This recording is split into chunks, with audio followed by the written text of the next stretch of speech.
حضرت عزیر علیہ السلام کا ایک مختصر سا قصہ ہے۔ عزیر علیہ السلام ایک مرتبہ راستے پہ جا رہے تھے کہ ایک بستی پر سے گزر ہوا کہ جو بالکل ویران تھی، اجڑی ہوئی تھی، گھر اس کے گرے ہوئے تھے، اور اس میں یہ اثرات تو تھے، نشانات تو تھے کہ یہاں کوئی انسان رہے، لیکن وہ سب مر چکے تھے، ختم ہو گئے تھے۔ تو ان کے کوئی ہڈیاں وڈیاں پڑی ہوئی تھیں، ان کے ذہن میں ایسے ایک خیال آیا کہ یہ لوگ قیامت کے دن کیسے اٹھیں گے۔ اللہ رب العزت نے یہ دکھانا تھا ان کو۔ حضرت عزیر علیہ السلام اپنے گدھے پر سوار تھے، سواری جا رہے تھے، ہاتھ میں کچھ کھانے کی چیزیں تھیں جس میں انجیر کے دانے بھی تھے۔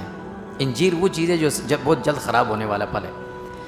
تو تھوڑی دیر کے لیے بیٹھے اور وہ پھل کچھ کھایا، کچھ پانی پیا، تو معمولی سی اونگ سی آنے لگی، تو لیٹ گئے۔ جب لیٹ گئے تو سو گئے۔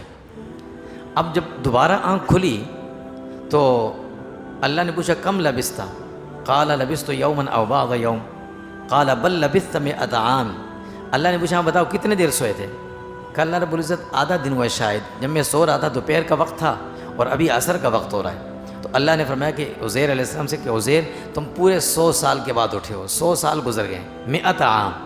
فانظر الی طعامک و شرابک لم یتسنى، کہا کہ اپنے کھانے کی چیزوں کو دیکھو، وہ انجیر کا پھل ویسے ہی کہ ویسا تازہ رکھا ہوا تھا، اور جس گدھے پر سواری کی تھی اس کی ہڈیاں پڑی ہوئی تھیں۔ اللہ نے دکھانا تھا کہ دیکھو یہ ہے، میں ایسا زندہ کرتا ہوں، اور ایسی میری طاقت ہے کہ جو چیز خراب ہونے والی تھی وہ پڑی ہوئی ہے صاف، اور جو تمہارا گدھا تھا اس کی ہڈیاں ختم ہو گئی۔ پھر دیکھو اب اس گدھے کی ہڈیاں جڑیں، اس کے اوپر اس کے جو گوشت جڑتا رہا، پھر وہ گدھا دوبارہ بنا۔ کہا یہ دیکھو ایسے میں اللہ نے فرمایا ایسے میں قیامت کے دن لوگوں کو زندہ کروں گا۔